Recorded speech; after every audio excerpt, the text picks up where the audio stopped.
저거를 먹는 걸 상상을 해봐. 이걸 먹으면은 여기 있는 말이 이렇게 고기를 딱 쳐들고 있을 거 아니야. 먹는 동안. 그렇지. 얼마나 진짜 귀엽겠어. 그러네. 어, 어. 그러네. 서로 이렇게 말이 드는. 박물관에서 요거 기념품으로 어, 만들면 인기 좋을 것 맞아. 같은데. 근데 없어요. 괜찮네. 괜찮은데?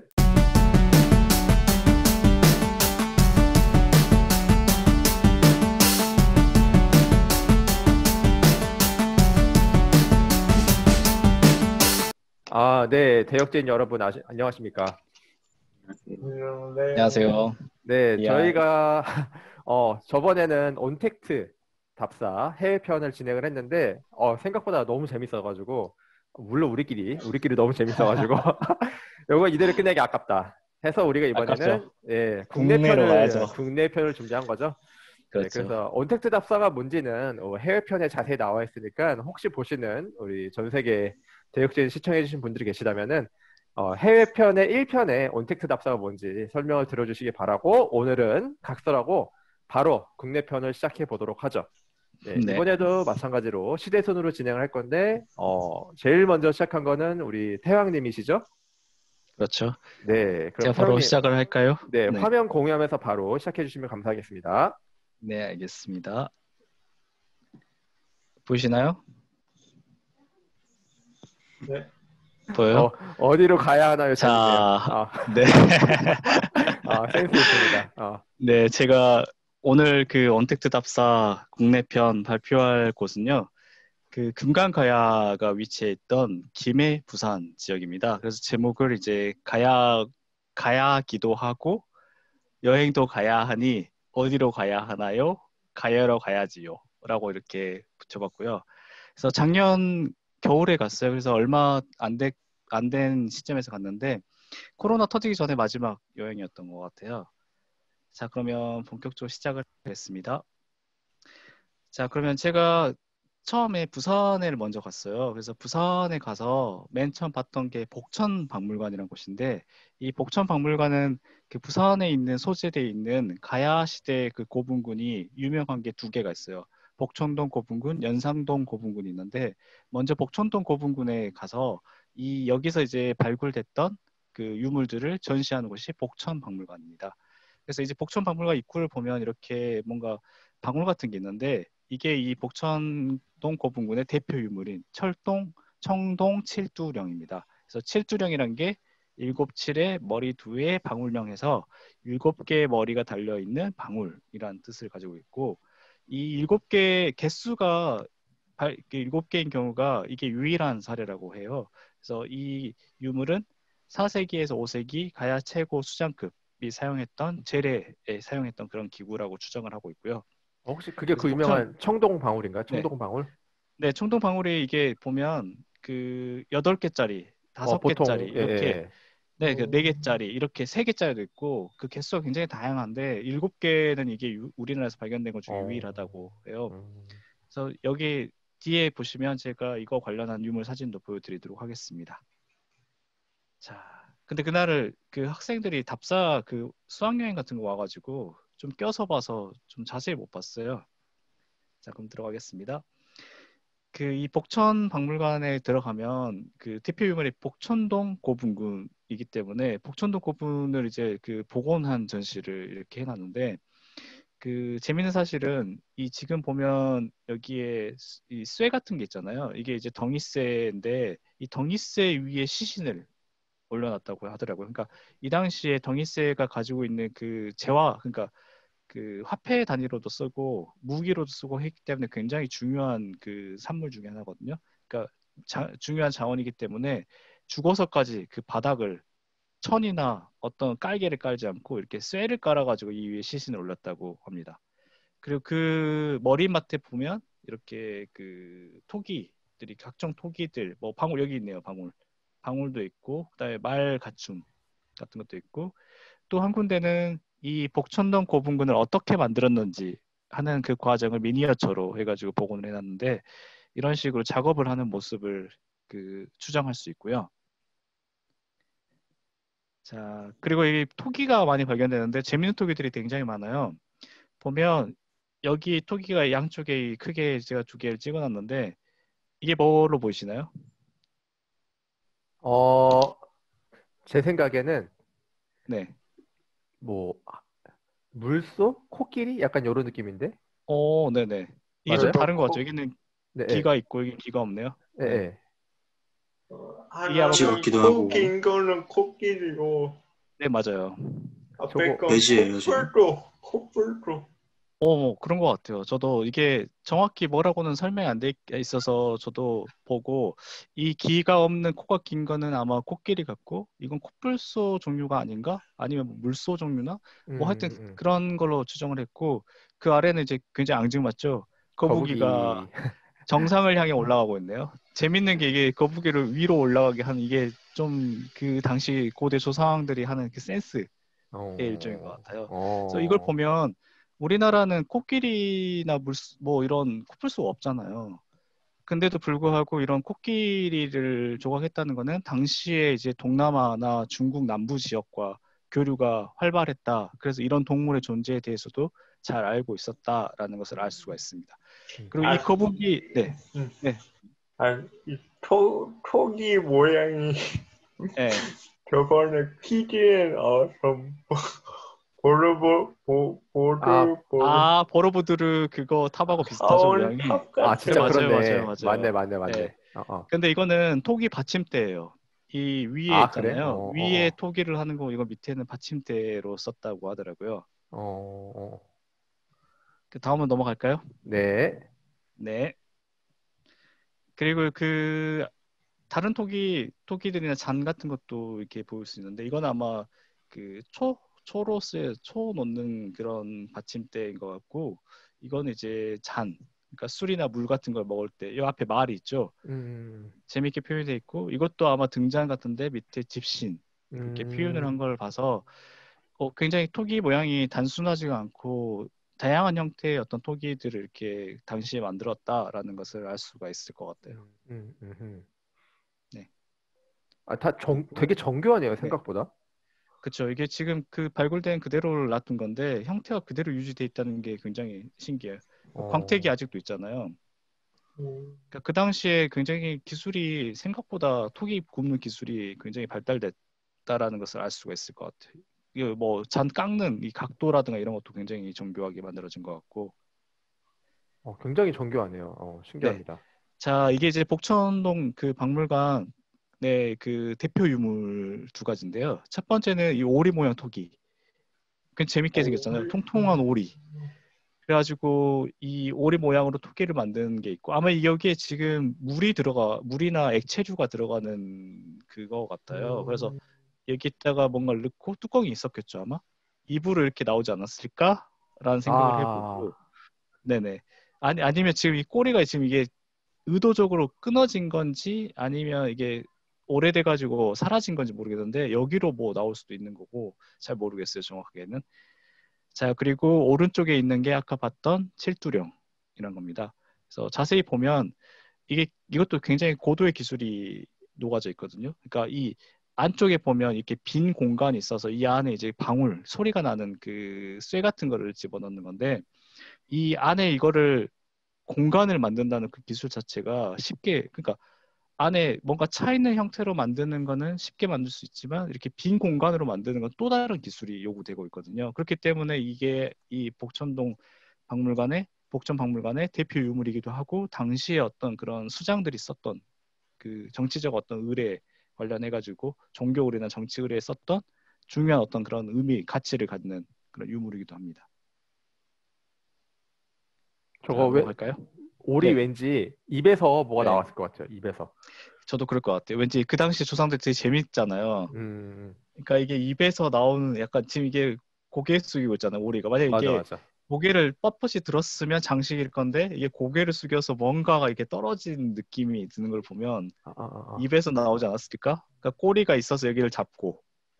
네, 그거 있잖아요. 이거 유명한 유물 중에서 그 고구려 술잔인가? 인데 말탄 기마하고 있는데 여기 등에 술잔 모양이 있고 그거 신라 시대 그거 신라 말씀하신 시대. 거죠? 맞아. 그거 네네. 보면은 신라 그 종이랑 주인이랑 그 말 타가지고 있는 맞아. 거기에 이제 보면 등에 이렇게 물이 들어가잖아요. 어, 앞에 이렇게 물이 앞으로 나오고. 나오고 네. 이것도 왠지 비슷하지 않을까 싶네요. 그럴 것 같아요. 네. 하여튼 진짜 재밌네요.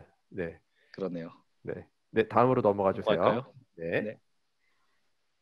자, 그리고 가야 하면 대표적인 유물 바로 이제 쇠로 만든 무기들이 나오는데 이게 이제 이건 복원한 거, 복원 철갑을 이렇게 복원한 건데 그 관련해 가지고 유물들이 이렇게 있어요. 갑옷, 판갑 갑옷, 투구도 되게 모양이 다양하죠. 그리고 말에 쓰였던 마구도 있고 음. 그다음에 거기 수장들이 썼던 그 왕관, 금동관도 있는데 음. 그 체험할 수 있는 곳에 이렇게 금동관을 이제 복원해서 이렇게 사진 찍을 수 있게 했더라고요. 그래서 사진 하나 찍어봤. 대왕이 오. 됐습니다. 대왕이. 야, 진짜 태왕이 됐네. 진짜 태양. 레알 태왕. 레알 대왕이 됐습니다. 아. 자, 넘어가겠습니다. 네. 저 마구들 되게 신기하네요. 철제 저거. 그렇죠. 왠지 이게 고구려에 있을 것만 지금 같은 그런 것들. 네, 2000년이 넘은 건 2000년 가까이 된 건데도 이게 그대로 이렇게 있다는 것 자체가 되게 신기한 것 같아요. 저 특히 보존 이게 보존 상태가 신기해. 너무 놀라워. 보존 상태가. 그러니까 너무 좋아. 제가 얼핏 들었는데 네. 이게 판갑 원래는 가야에서 판갑을 썼어요. 근데 네. 그 광개토대왕의 고구려가 남하를 하면서 그 당시에 고구려는 이 철갑보를 입고 그렇죠. 있었는데 비늘로 돼 있는. 네. 이게 판갑보다 철갑이 방어력이 더 높다고 하더라고요. 화살이 그래서 잘 안 뚫리죠, 그게. 그 광개토 대왕이 침공을 받고 나서 가야에서도 이제 판갑 대신에 음. 철갑을 썼다. 음. 논의가 또 있더라고요. 네, 하치님 말 맞습니다. 네, 다음으로 또 넘어가 근데 주세요. 네, 네네. 넘어가겠습니다. 네. 마구님 뭐 하고 싶은 말씀 있으세요? 맞아요. 왕관이 참 잘 어울리셔가지고. 찰떡이에요, 야, 찰떡. 참, 진짜. 자, 잘 넘어가겠습니다. 어울리세요. 네, 감사합니다. 자, 그래서 그 박물관 바깥에 보면 야외에 이렇게 고분군이 있어요. 근데 지금 현재 뭔가 야외에 그러니까 바깥에 노출돼 있는 고분은 없고 발굴을 하고 그 다음에 묻었어요. 아까 그 미니어처를 봤듯이 지하를 파가지고 무덤을 만들잖아요. 그러니까 이거는 우리가 흔히 알고 있는 그 무덤 형태인 봉분이 아니라 지하를 파고 지하에 매장하는 약간 그런 그 지하층에 있는 무덤 형태거든요. 그래서 이 위에 이렇게 그 보면 설치물을 이렇게 해놓은 게 여기가 이제 무덤 자리였다라는 걸 표현을 하려고 이렇게 그 풀이나 그 돌로 이렇게 표시를 해놨더라고요. 그래서 이게 쭉 언덕배기에 이렇게 볼 수가 있고요. 자, 그리고 이제 이거는 이제 실제 그 팠던 것 중에 일부를 그 이제 보존해가지고 이 관람객들이 어떻게 안에가 그 구성되어 있는지를 살펴볼 수 있겠는데요. 일단 그 복촌동 고분군에 대해서 간단히 설명을 해드리면 이 복촌동 고분군은 이제 부산 지역 초기 2세기부터 4세기 정도까지 초기의 어떤 중심 지역, 이 부산 지역의 중심 지역이었던 고분군입니다. 그래서 현재 그 발굴 성과를 보면 경주가 최고로 많고 경주 제외한 경주 이남의 최대 고분군으로 지금 추정을 하고 있고요. 그 앞서 그 박물관에서 봤듯이 다양한 형태의 토기 그리고 철로 만든 무구류와 갑주류 이런 게 다량 발굴됐습니다. 그래서 안에 보시면 아까 그 복원해놨듯이 이렇게 그 쇠 덩이쇠로 이렇게 깔아놓은 거, 그다음에 토기가 있고 이 아래 보시면 자세히 보시면 이게 잘 안 보일 것 같은데 이게 순장했던 그 자국이 있다고 하더라고요. 그래서 이 그 종들을 이제 순장해가지고 이게 지금 아마 정강이 그쪽 그 골반뼈 그쪽인 것 같은데 이렇게 순장한 흔적들도 있는 걸 봐서 당시에 이제 기록상으로 이제 이 가야 지역에 순장을 했다는 기록이 있는데 발굴을 해봐도 사람을 이렇게 같이 묻었다라는 것을 실제로 볼 수가 있는 그런 유적입니다. 혹시 뭐 질문이나 뭐 하시고 싶은 말씀 있으신가요? 자, 넘어가겠습니다. 자, 그리고 이제 복천동 고분군에 이어서 연상동 고분군으로 왔어요. 이 연상동 고분군은 복천동 고분군이 초기 시대의 그 고분군이라면 이 복천동 고분군이 이제 점차 쇠해지고 이제 무덤이 안 만들어져요. 그 다음에 만들어진 게 이 연상동. 여기는 부산에서 복천동 거북은 중심 지역에 있다면 좀 북쪽 지역에 위치해 있습니다. 그래서 이 전경을 이렇게 볼 수 있고 여기는 아까와 다르게 뭐가 다르죠? 아까 그 무덤하고? 봉분이 딱 있는데? 네, 맞습니다. 이제 어, 이게 후기 형태라는 것을 분명히 보여주는 게 바로 봉분형. 이 음, 음, 봉분이라는 게 그 쌓기가 되게 쉽지가 않아요. 여러 가지 공법이 필요하거든요. 그러니까 음. 그냥 쌓으면 우리가 산소할 때 쓰는 그런 성묘할 때 쓰는 무덤은 조그마기 때문에 그냥 좀 흙 다지고 풀만 심어주면 되는데 이건 규모 자체가 어마어마하기 때문에 단순히 그 흙만 쌓고 풀만 심어준다고 했는 게 아니라 다 무너져 내려버리거든요. 그러니까 여기도 굉장히 고도의 공법이 필요하기 때문에 초기에는 이런 기술 자체가 없었어요. 그래서 후기로 갈수록 이런 봉분들이 많이 이런 늘어나는 그런 모습을 볼 수가 있습니다. 자, 그래서 이제 그 연산동 고분군을 보면 이런 언덕에 쭉 위치했어요. 그래서 이게 총 18기의 거대 봉분이 있고 이 능선에도 또 여러 가지 그 묘의 형태가 있는데 한 1000여 개 정도 지금 예상하고 있고 아직 발굴이 계속 이루어지고 있어서 지금 현재 정확한 어떤 그 면모를 다 파악할 수는 없습니다. 그래서 앞서 봤던 복촌동 고분군이 2세기에서 4세기 정도라 한다면 이 연산동 고분군은 5세기 후반에서 6세기 전반에 집중적으로 조성된 고분군이고 부산에서 발굴된 유일한 거대 봉분형 고분입니다. 그리고 여기서도 마찬가지로 토기, 갑오투구, 뭐 창칼, 무기류 같은 것들이 출토됐다고 합니다. 근데 여기는 사람들이 그렇게 많이 찾는 것도 아니고 박물관도 없고 또 여기 가기에 교통이 좀 불편해요. 그래가지고 아직까지는 그렇게 정비가 많이 이루어지지 않고 관리인도 거의 없고 그래서 무덤에 올라간 사람도 심지어 그때 봤을 때 있었거든요. 그래서 좀 되게 중요한 지역이긴 한데 관리가 그렇게 많이 안 돼. 이게 국가 사적으로도 지적돼 있는데도 불구하고 좀 관리가 미흡해가지고 좀 아쉽긴 하더라고요. 이게 5세기 후반에서 6세기 전반이면 가야 망하기 직전 시기 아닌가요? 이게 아마 이 정도 되면 신라 영향이 굉장히 강하게 됐을 시기예요. 그 어, 가야가 멸망한 시기가 530년대 정도 되니까 그쵸, 그쵸. 그 전후 시기에 어떤 마지막 불꽃을 태우던 그런 거를 어, 보여줄 수 있는 것 같아요. 그러니까 이 부산 지역을 그 금강가의 영역으로 봐야 되냐, 신라 영역으로 봐야 되냐 하는 논쟁이 좀 있거든요. 근데 어, 이제 대체적으로 6세기 전까지는 아직까지 금강가의 영향력이 좀 있지 않았나라는 그런 경향이 더 우세하고 왜냐하면 발굴 자료들 같은 게 이제 가야계 유물들이 되게 많거든요. 근데 여기에 이제 신라 관련한 어떤 유물들도 일부가 출토되고 있기 때문에 뭔가 점차 신라의 영향력이 그 가야에 미치고 있었다라는 어떤 그런 증거들을 또 이 고분군에서 살펴볼 수가 있습니다. 오케이, 오케이, 오케이. 네. 자, 넘어가겠습니다. 네.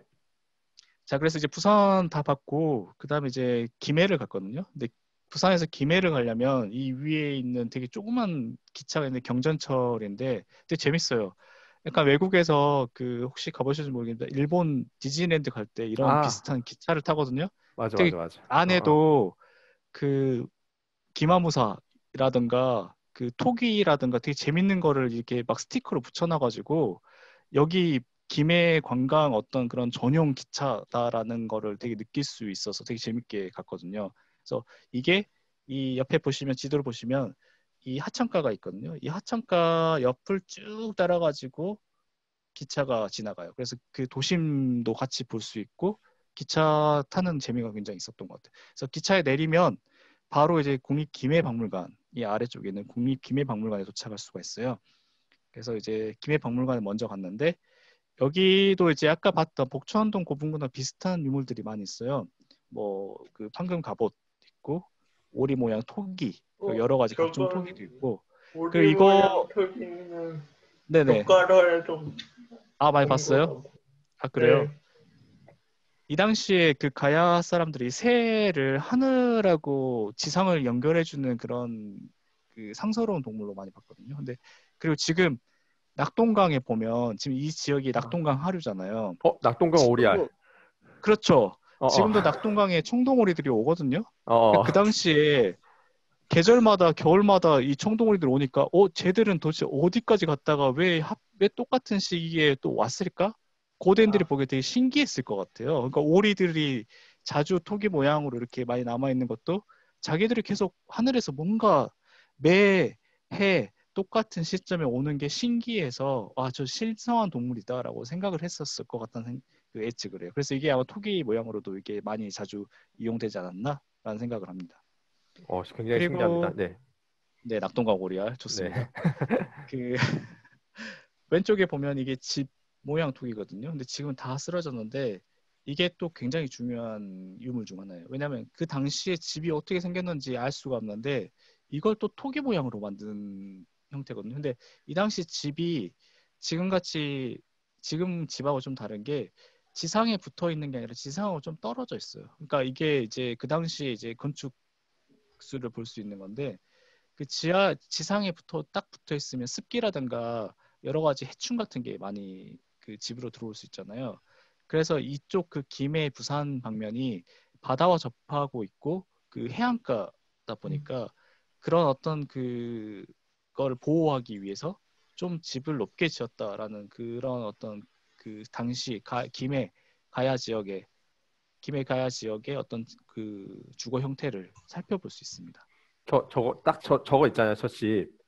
네. 저 집 형태 제가 어디서 봤냐면은 네. 뉴질랜드에 마오리족이라고 살아요. 막 혓바닥에 하는 사람들 있잖아요. 네. 그 마오리족이 딱 저렇게 생긴 집에 살아요. 이거 형태가 비슷해요? 똑같아요. 완전 똑같아. 완전 오. 똑같아. 환경이 그래가지고 비슷하다 보니까 그 당시 이제 그 부산 지역의 기후가 지금 뉴질랜드의 마오리족이 사는 그 오. 마을 기후랑 비슷한가 봐. 그러니까 오. 아마 집 가옥 형태가 비슷하겠지 저렇게? 그렇겠죠. 아마 그 환경에 영향을 많이 받으니까 집 같은 게. 되게 굉장히 재밌는. 신기하네요. 신기합니다. 네. 오. 네, 뭐 하여튼 잡설이었어요. 네. 근데 거기 이제 한 걸음 더 나가면 한파들은 그 당시에 이제 뉴질랜드까지 진출했다. 가야인들의 해상 세력이 뉴질랜드 진출해서 영향을 줬다. 이제 만약에 마오리족이 뭐 오리고기를 좋아한다. 뭐 이런 거 하나 나오면 이제 난리 나지 이제. 이제 난리 나지 진짜. 이거 오리 압록강 나오면 이제. 오리야 압록강이래. 낙동강 그렇지. 먹던 오리다. 그때부터 좋아하는 거다. 그렇죠. 네, 뭐 어쨌든 이상 잡설이었고요. 넘어갑시다. 넘어가겠습니다. 네. 자, 이제 달릴 것 같아요. 박물관 이제 나오면 그 뒤쪽에 산이 있어요. 그래서 산에 이제 산책로가 이렇게 있는데 여기가 이제 이 김해 금강가야의 가장 중요한 지점 중 하나인 구지봉이 위치했습니다. 그래서 이 꼭대기까지 조성된 이 길을 쭉 따라 올라가면 구지봉 정상에 올라갈 수 있고, 자, 구지봉이 어떤 곳이냐 하냐면 이 금강가야의 시조가 이제 김수로왕으로 알려져 있는데 이 김수로왕은 알에서 태어났다고 알려져 있잖아요. 그 알은 바로 하늘에서 내려왔습니다. 근데 이 하늘에서 그냥 내려온 게 아니라 어떤 설화가 있냐면 그 당시에 이 김해 지역에 살았던 9명의 그 수장들이 있어요. 그 수장들이 자기를 이제 다스려줄 뭔가 왕, 지도자를 필요로 해서 하늘에 대고 이 구지가라는 노래를 불렀대요. 그래서 거부가 머리를 내어라. 내놓지 않으면 구워서 먹으리. 해가지고 거북이를 협박해서 자신들을 다스려줄 왕을 좀 내려달라라 하니까 그 하늘에서 그 알이 떨어져 내렸다고 해요. 그래서 이 알 형태를 복원한 게 바로 이 밑에 있는 조형물이고 이거는 원래 이렇게 그 구지봉 정상에 설치가 돼 있었어요. 근데 이제 사람들이 도대체 이게 뭐냐, 뭐 이 해괴망측한 그 조형물 여기에 왜 설치하고 돈을 들여서 이걸 설치하냐 해가지고 되게 천덕꾸러기 같이 욕을 많이 먹었어요. 관광객한테도 욕 먹고 김해 시민들한테도 욕 먹고 하니까 얘를 돈을 들였으니 없애지 못하고 수로왕릉, 이게 김수로왕이 이제 묻혔던 그 수로왕릉으로 옮겨가지고 한쪽 구석에다 설치를 했다고 합니다. 저 알은 지금 그러면 구지봉에 있는 게 아니고 수로왕릉에 있는 거예요? 네네, 수로왕릉에 있는 겁니다. 오케이, 그리고 위에 올라가면 전 사실 구지봉 가면 뭐가 있을까 진짜 궁금했거든요. 네. 그러니까 뭔가 되게 중요한 곳인데 뭐가 있을까 했는데 이런 공터밖에 없어요. 아무것도 없어요. 그래서 저 위에 진짜 가서 깜짝 놀라게 여기 도대체 여기가 왜 구지봉이지? 약간 그런 생각이 들 정도로 이게 여기가 왜 하필 구지봉인지도 잘 모르겠고, 그래서 위에 보면 이 선돌 같이 돌 하나가 서 있어 그냥 구지봉이라고 그냥 써 있고 그 옆에 보면 정말 생뚱맞은 게 하나 있는데 이게 기원전 4세기 정도에 만들어진 그 고인돌이라고 해요. 근데 그 고인돌 위에 지금 보면 잘 안 보이는데 구지봉석이라고 써 있거든요. 근데 또 이게 또 한석봉체라고 해가지고 석봉체로 썼다고 하는데 그러면 석봉체가 썼다는 건 조선시대 때 이거를 썼다는 건데 그럼 사람들은 여기를 도대체 왜 구지봉이라고 생각을 했을까?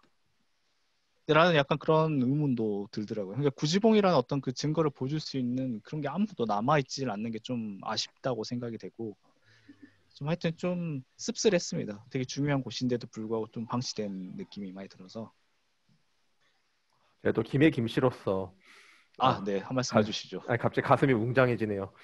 조상님이 그럼 김수로 왕이십니까? 그럼요. 김수로 왕이시죠. 김해 와, 김씨. 조상님이 이야기 했는데 거부가 제가 말을 머리를 잘못했네요. 내놓아라. 내놓지 않으면 구워서 먹으리. 해서 이제 알이 내려온 덕분에 그 후손인 제가 네. 살 수 있었던 겁니다. 그러면 북한사님도 하늘의 자손이시네요? 그렇지. 이야, 나는 신분이 아주 아니지만 내 굉장히 높으시네. 선조는 그 하늘의 자손이지. 이야, 혈통이 아주 좋으시네. 나 하늘에서 왔다 아이가. 네, 하여튼 그렇습니다. 자, 네, 또 잡설이었고요. 네. 네, 넘어가겠습니다. 네.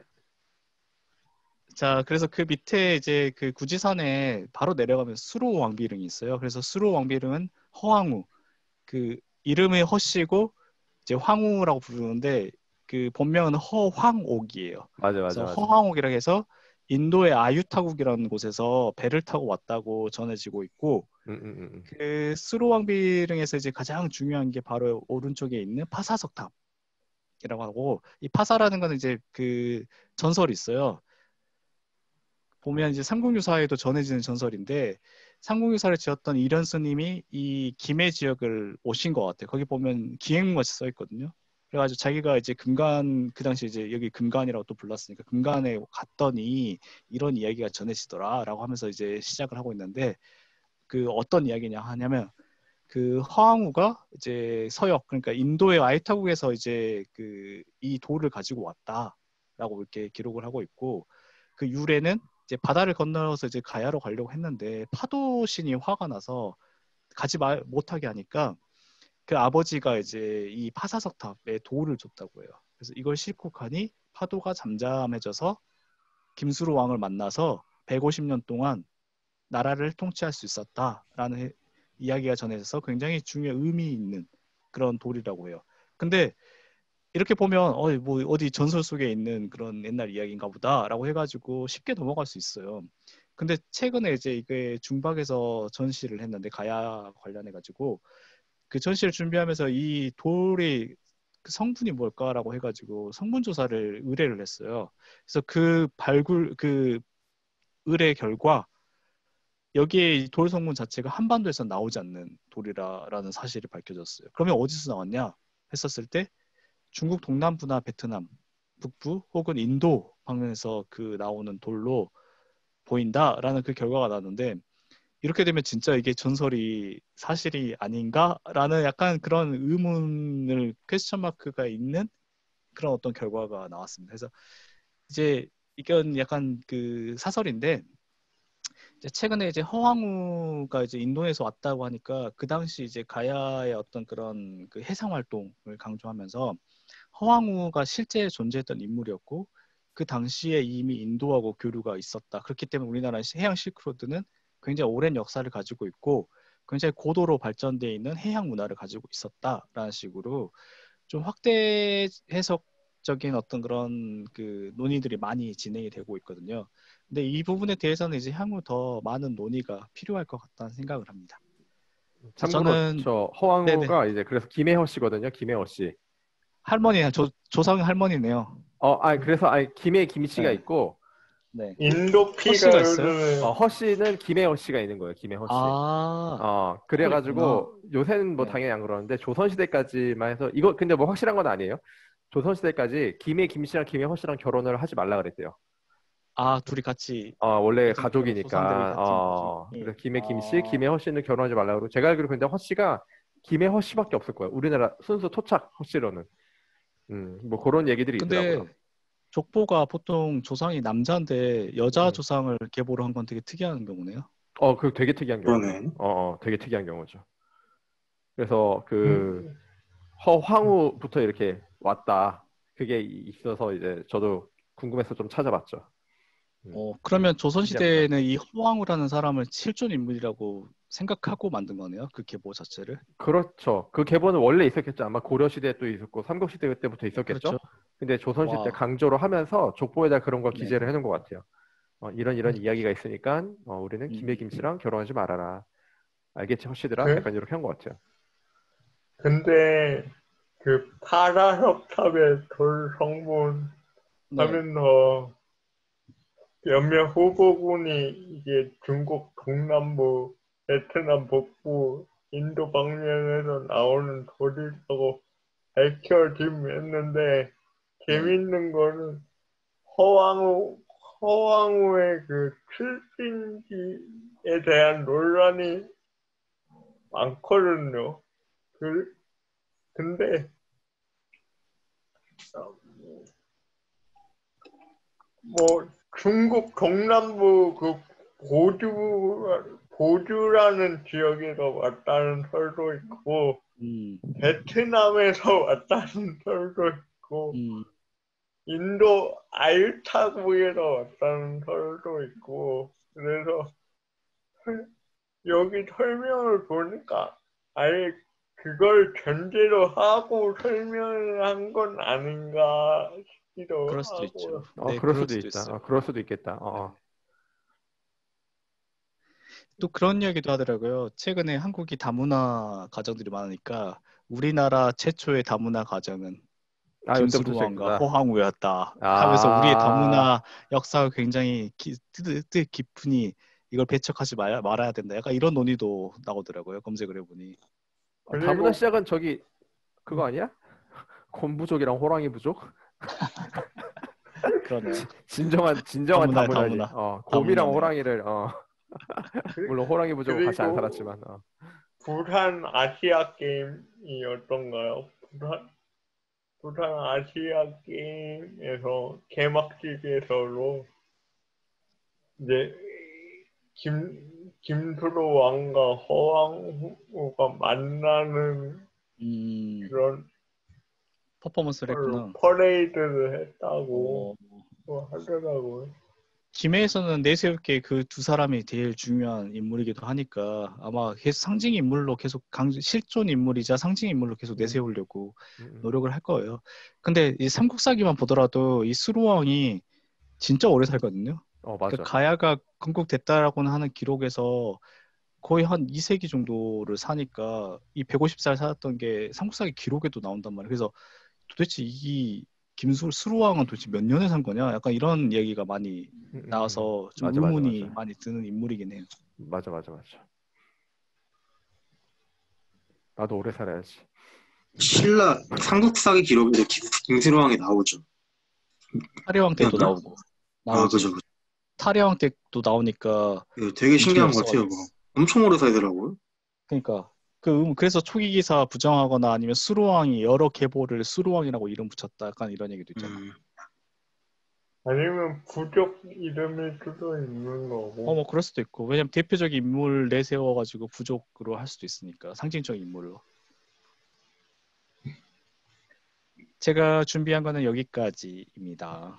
네. 수고하셨습니다. 너무 재밌었어요. 재밌었습니까? 가슴이 웅장해진 얘기였습니다. 진짜 역시 김해 애국심을 김치 자극하는 나고. 김해 김씨 얘기도 나오고. 재밌네요. 아주 재밌습니다. 혹시 뭐 질문이나 뭐 더 하고 싶은 얘기 있으시면. 저 파사석탑은 당연히 모형이죠? 아니요, 이거 실물 가져간 겁니다. 실물이에요? 박물관에. 와. 네, 그래서 그렇구나. 제가 사진을 왜 이걸 찍었냐면 그 당시에 그 김해 방문했을 당시에 중박에서 이 전시를 하고 있었어요. 그래서 수로왕비령에 갔는데 거기에는 그 사진, 그러니까 프린팅된 사진만 있고 전시 중이라고 말을 해가지고 이 다음에 간 게 이 가야 전시를 갔어요. 그래서 여기서 이 실물이 직접 전시됐다고 하더라고요. 근데 보면서 든 생각이 이거 쌓을 때 어떻게 쌓았을까? 약간 그 약간 잡생각도 해봤습니다. 이게 붙어 있는 게 아니니까. 원래는 탑의 모양이 더 잘 갖춰져 있는데 세월에 그렇죠, 파괴된 거겠죠. 네.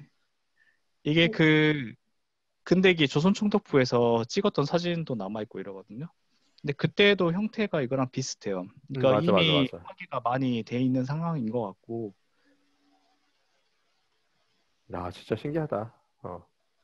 아, 가야. 우리가 또 저번에 가야 잠깐 봤었잖아요. 그 터널 그렇죠. 얘기하면서. 네, 네. 가야는 진짜, 의문의 왕국이죠, 진짜. 의문의 진짜 풀어야 될 게 너무 비밀스러운 많아. 왕국이야. 그러게요. 뭐 알려진 게 더 많이 알려주면 좋을 텐데. 그렇습니다. 뭐 혹시 또 궁금하신 거나 뭐 이런 거 있으면은 편하게 말을 하는 토크 시간을 갖도록 하죠. 하면서 중간중간 다 말을 해가지고 다, 그렇죠. 어, 뭐 어. 더 마고니님 뭐 하실 말씀 없으세요? 없어. 저는 그게 제일 마무리를 신기했어요. 뭐요? 그 네. 두 가지. 하나는 토기가 너무 정교해서, 아, 그게, 토기가 그래서 우리 삼국시대에서 교과서에 나온 토기들 보면은 신라 시대 때 그 이상한 네네. 토우 뭐 이런 거 나오잖아요. 신라 시대 때 아, 유물이. 네. 근데 네. 조잡하잖아요, 되게. 그렇죠. 근데 이거는 와, 이건 진짜 너무 수준 높은데? 토기가 근데 정교한 게? 지금 솔직히 이거 좀 다듬어가지고 깨끗하게 만든다면 지금 어, 써도 되게 그러니까, 고풍스럽다라는 느낌이 들 정도로 그러니까 되게 정교한. 써도 될 것 같아. 특히 저 뭐야, 뿔잔? 뿔잔. 뿔잔은 지금 맥주잔으로 쓰면 딱 좋을 것 같은데. 어, 어, 여기 보면 자세히 평형이 보면 좋아할 것 같은데. 맞아, 맞아. 자세히 보면 여기에 다리도 있어. 그러니까. 딱 말다리 보면 받침대가 있어서 500ml 정도, 맥주 500ml 그 정도 정도 될 것 같아. 들어갈 것 같아. 만들어가지고 야 이거 진짜 어, 멋스럽다. 어, 어. 이거 되게 약간 역덕스러운 거네. 저거를 먹는 걸 상상을 해봐. 이걸 먹으면은 여기 있는 말이 이렇게 고기를 딱 쳐들고 있을 거 아니야. 먹는 동안. 그렇지. 얼마나 진짜 귀엽겠어. 그러네. 그러네. 서로 이렇게 말이 드는. 박물관에도 요거 기념품으로 만들면 입기 좋을 것 맞아. 같아. 근데 그거 없어요. 괜찮네. 괜찮은데? 안 그래도 여기 박물관 그 기프트샵 갔는데 어, 뭐 어. 거의 없더라고요. 그냥 이런 거 하면 책하고 좋을 그냥 텐데. 쓸데없는 진짜 약간 물품들. 그 별다방 텀블러만큼 인기 있을 것 와, 같은. 맞아, 좋은 맞아, 맞아. 소재네요, 진짜. 괜찮을 것 같아. 우리 아이디어만 내지 말고 우리가 뭘 해야 되는데. 씨. 만들어야 되는데 진짜. 오케이. 그리고 또 하나 놀랐던 건 아까 이름 까먹었네. 하여튼 부산에 뭐 봉분들 엄청 여러 개 있었던 거 있잖아. 그 네. 무슨 동이라고 그랬죠? 거기가? 옥촌동? 복천동 고분군. 목천동. 연산동 고분군 연산동 얘기하시는 거분. 거죠? 네. 요것도 좀 신기해. 우리나라에 이렇게 엄청난 거분군이 산 능선을 따라서 있는 게, 그리고 고분이 산 능선 따라서 있는 것도 좀 신기한 것 같아. 가야 그것도 시대 좀, 특징이기도 해요.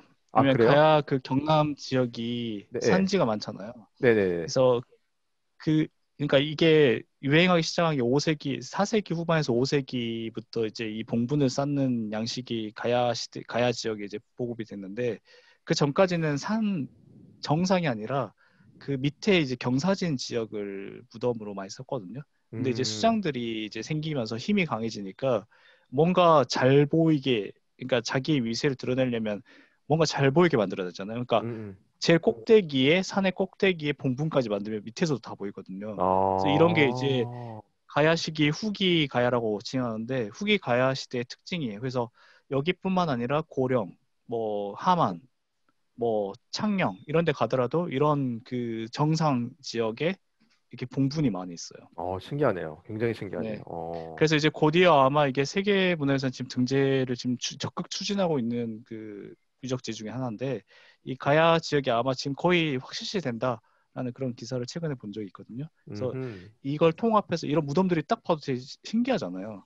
근데 이게 한두 군데가 있는 게 아니라 각 지역마다 있기 때문에 이걸 이제 대단위로 다 합쳐서 가야 그 지구로 해가지고 이렇게 세계문화유산 아마 등재가 곧 될 것 같습니다. 아하, 좋은 정보 감사합니다.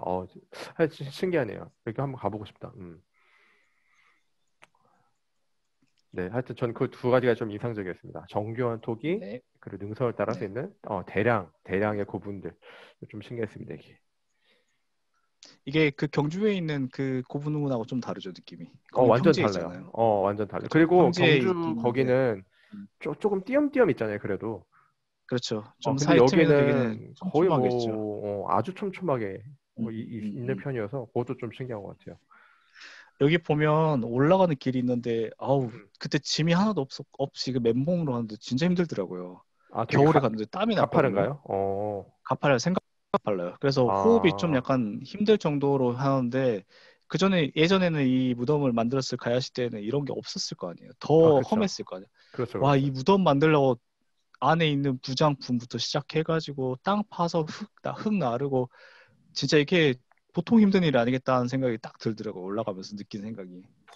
힘들었겠네. 근데 갑자기 드는 생각이, 네, 뭐, 지금 사는 우리야 이게 뭐, 발굴 결과 보고, 고분이 나고 딱 알 수 있는데, 네. 우리 이전 시대, 조선 시대 사람들은 이걸 보고, 뭐라고 어떻게 생각을 생각했을까? 했을까 좀 그것도 궁금해. 되게 흥미로운 주제인 것 같아요. 근데 이게 김해나 경주 관련해가지고 고지도들이 전해지거든요. 그 고지도들 보면 이거를 지도에 표기를 해요. 여기에 뭐가 있었다. 그러니까 인지는 하고 있었고, 그 다음에 이게 뭐 어떤 이름이다라는 것까지는 그 확실히 표기가 되는데 이걸 어떻게 생각했을까라는 거는 좀 잘 모르겠어요. 근데 아무래도 그 중국 같은 경우도 그 춘추 전국 시대 관련한 유물들을 답사 다니는 게 되게 유행이었잖아요. 지식인들이 되게 유명한 그런 그 명청 시대 그때 보면 그 고문학이 발전하면서 그 오래된 어떤 그런 물건들을 그 보는 그런 게 취미 활동으로 유행을 하잖아요. 아마 조선 시대에도 이게 굉장히 오래된 거라는 거를 알고 있었기 때문에 뭔가 이쪽에 답사를 해서 시도 쓰고 그 다음에 옛날에 어떤 그 기상도 좀 생각을 한번 해보고 그러니까 해서 답사지로 이용이 되지 않았을까라는 그런 생각이 좀 드네요. 예, 저도 동의해요. 기본적으로 조선시대 사람들도 지금 우리 정도로 뭐 문화유산에 대해서 깊은 이해라든가 관심, 보존해야겠다 이런 생각까지는 없었는데 그때 사람들 똑같이 아예 뭐 이거 중요한 것 답사 같다. 다녀요. 네. 답사 다니고 그쵸. 중요한 것 같으니까 이거 뭐 함부로 왜 훼손하면 안 되고 뭐 그런 생각을 네. 기본적으로 다 갖고 있어요. 갑자기 뭐 하긴, 왜 이상한 사람이 와서 저거 좀 파봐라 뭐 이런 거 안 한단 말이지. 그치, 그쵸. 맞아. 그것도 생각나네요. 좀 딴 얘기인데, 이집트 피라미드가 고대 그리스 때도 엄청난 맞아, 맞아. 그쵸. 기억이었다. 그치, 그치. 그러니까 어. 고대 그리스에서 2000년 전이니까 맞아, 그때 맞아. 지금 우리가 이 가야 유물을 보듯이 그리스 사람들이 보기에는 고대의 어떤 문명으로 보는 거죠, 그게. 그치, 그거 그치, 그치. 답사다니잖아요. 보면. 맞아, 맞아, 맞아. 하여튼 그렇습니다. 또 혹시 또 뭐 궁금하신 거나 아니면 하고 싶으신 얘기 있으신 분 있으십니까? 없나요? 마무리 해볼까요? 네, 없으면은 일단 여기 공을 준비하고 제목이 뭐였죠? 아까 그게? 제목이요. 네. 제목이 어디로 가야 가야 하나요? 맞다. 가야로 어디로 가야 가야 어디로 하나요? 가야 하나요? 어디로 가야 하나요? 맞아. 너무 가야 센스 있는 하나요? 제목이야. 가야로 마음에 들. 가야죠. 약간 내 취향이야. 어디로 가야 하나요? 예, 가야 지역의 무덤들과 토기를 보여주신 우리 태왕님 감사합니다. 네, 수고하셨습니다. 감사합니다. 네.